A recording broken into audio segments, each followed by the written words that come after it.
We were perfect in the matchups last week, if I remember correctly.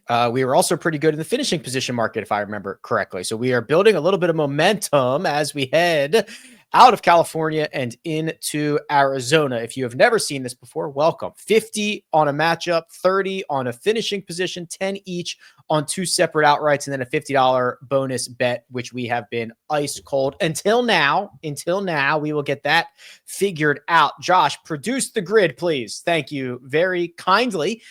If you are watching on YouTube, you notice that this does not just limit itself to Scottsdale. There are live wagers in here. There are some TGL bets. I found one in Qatar that's coming later. So there's just a lot to consume right now.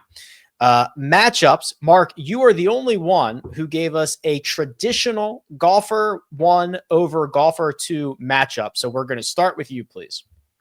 Well, the reason why is because I couldn't find the TGL matchups,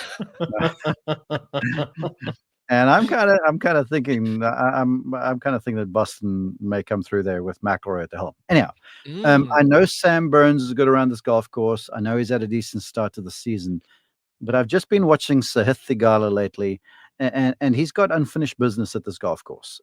It fits his eye beautifully, the way he hits like a tumbling cut off the tee, so he finds a bunch of fairways. Then he can play offense, and he's played this course well. So at plus 135, I'm taking Sahith over Sam Burns in a matchup.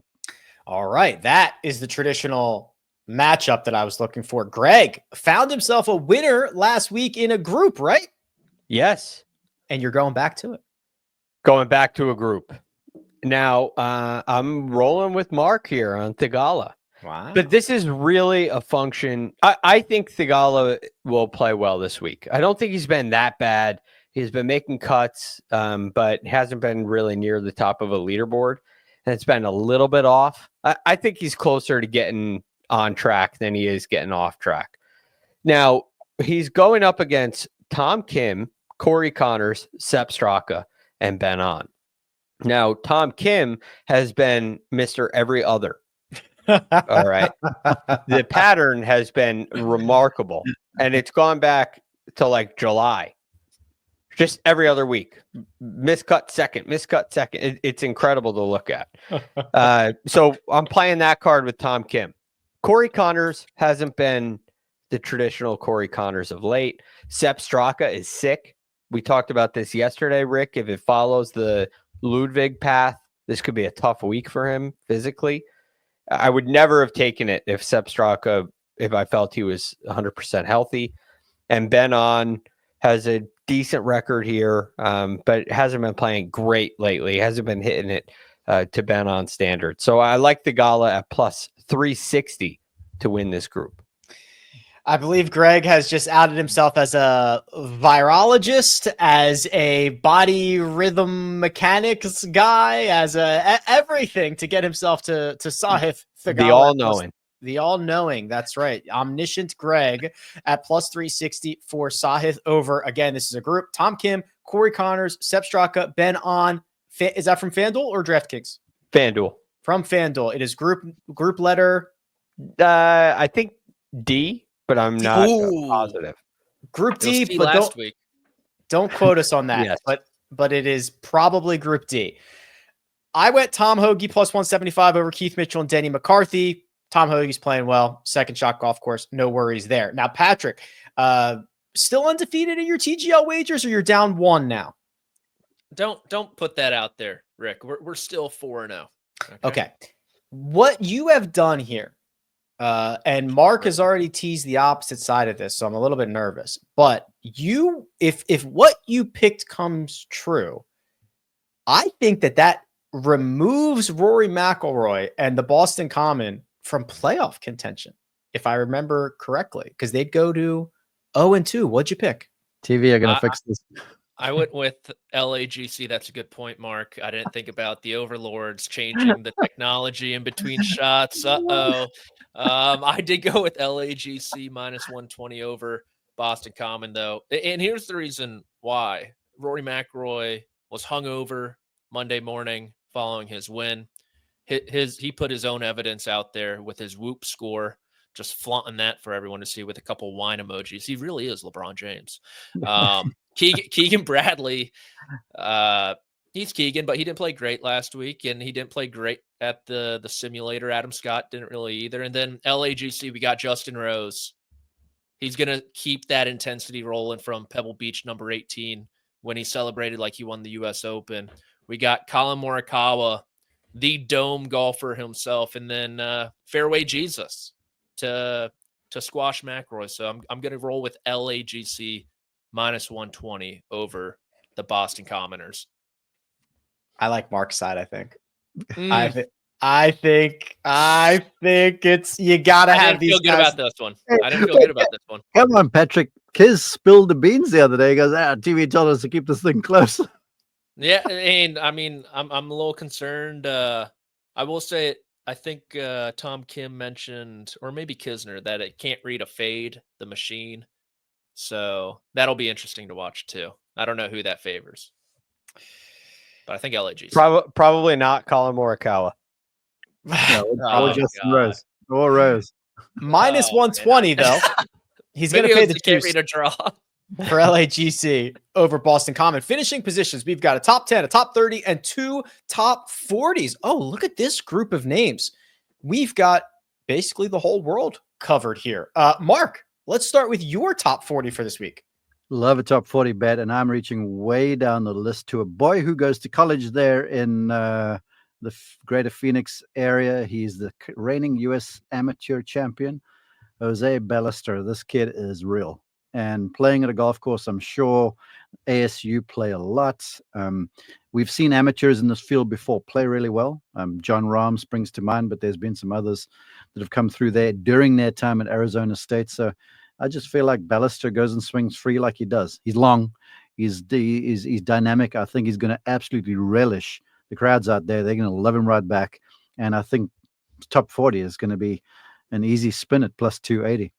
Yeah. +280, top 40 there. I'm going a little farther up the board to a top 10. Min-Woo Lee. Discussed this a little bit on Monday, I believe. The thing that he has struggled with in his career is the second shot. And over the last couple of months, he has found some tangible improvements, slow and steady. I like slow and steady.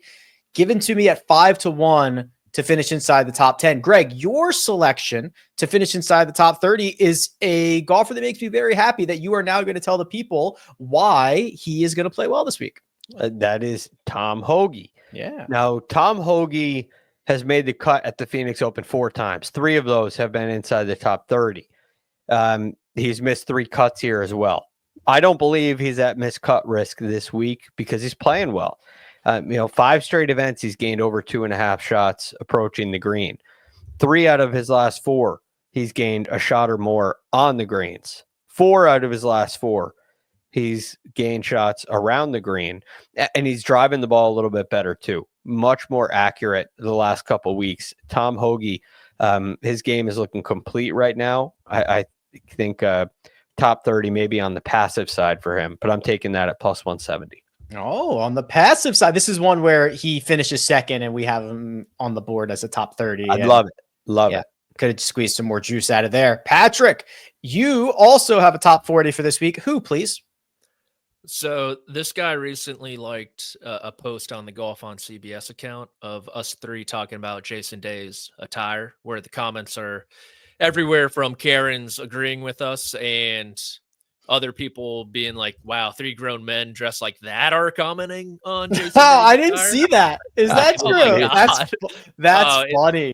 They're hilarious. They're roasting us in the comments. I did not see that. Nico Echeverria liked the post of us lambasting Jason Day's Sunday attire at Pebble Beach. So he popped into my mind. I thought, why can't this guy win this week, let alone finish inside the top 40 at +140? Think about who won last year. Nick Taylor. Who did Nick Taylor just beat in a playoff? Nico. Who's been playing some great golf? Nico. Top 40, +140. I know he doesn't have the course history here, but a ton of upside and, spanning out a little bit. I like the way he's playing.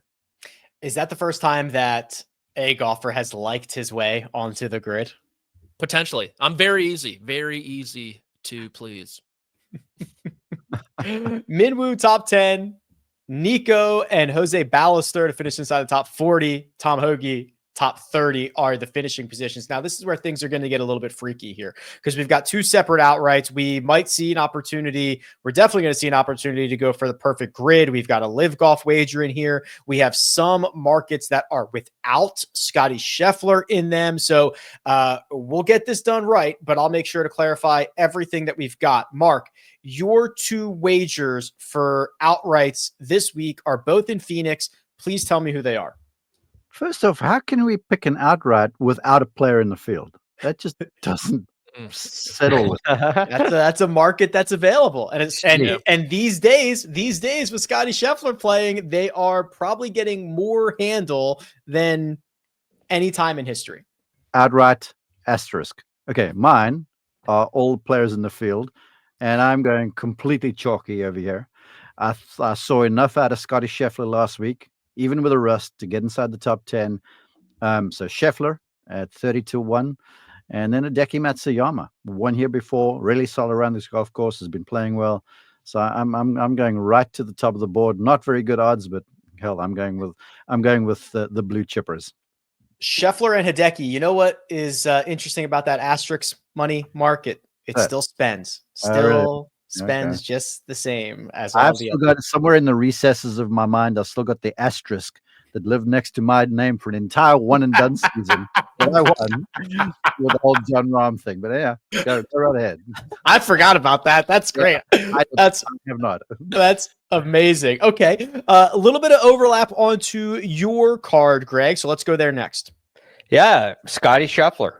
You know, I was asked on Twitter why I always say Scheffler when he's 3-1, or 4 or 5-1.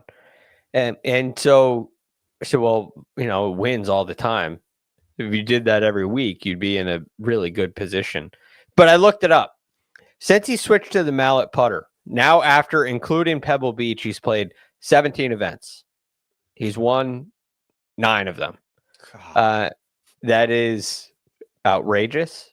It's more than half for all you math whizzes out there. Good math. And that means if you do it every week, you're making money. We come to a golf course that prioritizes iron play. There's no better iron player on the PGA Tour. Not even Tom Hoagie. There's nobody better. And he led the field in strokes gained approach last week. So yeah, Scotty Scheffler. Now, the quest for the perfect grid, I have not gone for. Although you could, and maybe I should have, but Kurt Kitayama is my other outright. He is phenomenal in these iron categories that are important this week, especially 150 to 175. He is second in this field behind the guy next to him in the grid, Scotty Scheffler. This feels like a great course for Kitayama. I think he's going to have a great week. So I like him at 40-1 as well. Yeah, and if you did want to convert Greg's wagers here to a perfect grid opportunity, you would just have to fire up the without Scotty Scheffler market for do it, Greg. Kurt Kitayama, which is it's probably not going to change it all that much. What, 37? I don't know. 35. Well, hold on. I actually see him at 45. So let me see what he's at right now. Josh, can we make an adjustment? Kitayama. He's 60-1. Josh, give the man a better line. Wow. I'm looking at regulated sports I did books type here. it in here. What website are you looking at, Rick? Because I have DraftKings up right now. Right, yeah. So I see Kitayama at 60-1 to win and 45-1 without. Greg, do the Scheffler. without. Come on. All right, I'll do without at 45-1. There you go. I just got you better odds and took out the best player in the field. Yeah, we have a deal. And the quest for the perfect grid is alive and well. Asterisk. I'll take the asterisks. A perfect grid with an asterisk. If you get the perfect grid, there's no asterisks. Okay. So in order for there to be no asterisks, we got to have Thigala win, as Josh said in the chat, Group B. Hoagie top 30. Scheffler win, Kitayama second. We need that exact order. That'll do it. And there's no asterisks. Perfect grid for the first time ever. You know what we could also do? Parlay all of those together.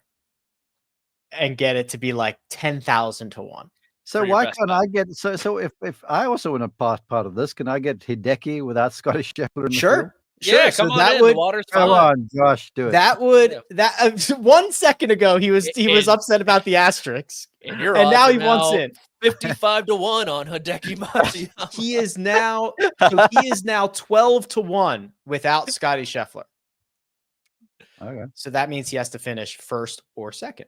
But I always thought, look, by definition, the perfect grid should be you pick one of the two outrights, because you can't have both people win unless you go to different tours. Yes. Okay. Or winner without. Yeah, exactly. There you go. Wow. All right. Now we're getting good. All right. Both of my outrights were without Scotty Scheffler. Tom Kim, Lucas Glover. We've talked about these guys. I am terrified that Tom Kim is going to get the business this week. I'm terrified about that. But surely not. And I'm sure everyone will be in their best behavior. I think this is a really great setup for him. Maybe they'll just not let any fans in this week. I don't know. They've made a song for him already, I bet you. I know. They're just going to count. They're just going to start like counting as he's standing over the ball. It's going to be horrible. And then Lucas Glover, despite what he said about aim point, I still love you, Lucas. He's 55 to 1. Patrick, give me your first wager without Scotty Scheffler, please. I went with Billy Horschel, 55 to 1. A guy who got heckled a little bit last year, gave it to the guys back on number 10, I believe, when they were heckling, told him to cut it out. Playing great golf. T21 at the Amex. Irons were red hot last week. I don't think anyone in the field putts these greens better than Billy Ho.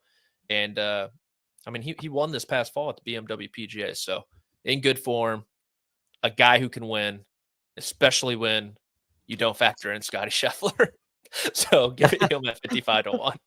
Yeah, everybody's odds get better if Scotty Scheffler doesn't exist. All right, let me recap these and stay with me here. So the without Scheffler markets include Tom Kim at 25 to 1, Lucas Glover at 55 to 1, Billy Horschel at 55 to 1, Kurt Kitayama at 45 to 1, Hideki Matsuyama at 12 to 1. Two bets with Scotty Scheffler are both Scotty Scheffler at 3 to 1. Because you can't pick Scotty in a without Scotty market. And then that leaves us with just one remaining wager, which is in Riyadh this week. And get it in there early because they're starting on Thursday morning.